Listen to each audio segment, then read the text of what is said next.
पुण्यात भाजप पदाधिकाऱ्याकडून पालिकेतील महिला अधिकाऱ्याचा छळ झालेला आहे।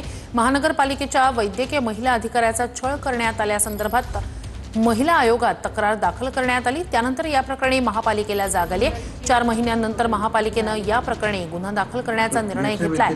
तर भ्रष्टाचाराची माहिती उघड केल्यानंच माझ्यावर खोटी तक्रार झाली असं ओंकार कदम यांचं म्हणणं आहे। तर भ्रष्टाचार झाला असेल तर अधिकाऱ्यांवर कारवाई करू असं स्पष्टीकरणही आयुक्तांनी दिलंय।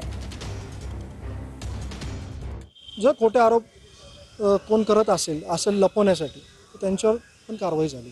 आणि जर माझ्याकडनं जर आढळून आलं, त्यांच्याकडे जे म्हटले माझ्याकडे व्हिडिओ आहे, कुठल्याही याच्यात जर काय आढळून आलं तर मी ऑनररी राजीनामा जर माझे वरिष्ठ सांगतील, मी वरिष्ठांना सगळी या पार्श्वभूमीची कल्पना दिलेली आहे। जर त्यांच्या याच्यात जर काय आढळून आलं तर मी महिला आयोगाच्या पुढे पण जायला तयार आहे।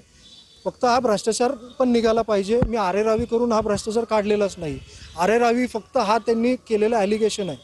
पण जर तुम्हाला कारण नसताना कोणाला त्रास द्यायचा असेल, स्पेशली महिला अधिकाऱ्यांना, तर याच्यामध्ये काही म्हणजे आपल्याला सहानुभूतीचा काही प्रश्नच नाही आहे। कडक कारवाई याच्यामध्ये आम्ही प्रवेश बंदी सुद्धा केलेला आहे। तसेच पोलिसांना पण रिक्वेस्ट करतो FIR करायला।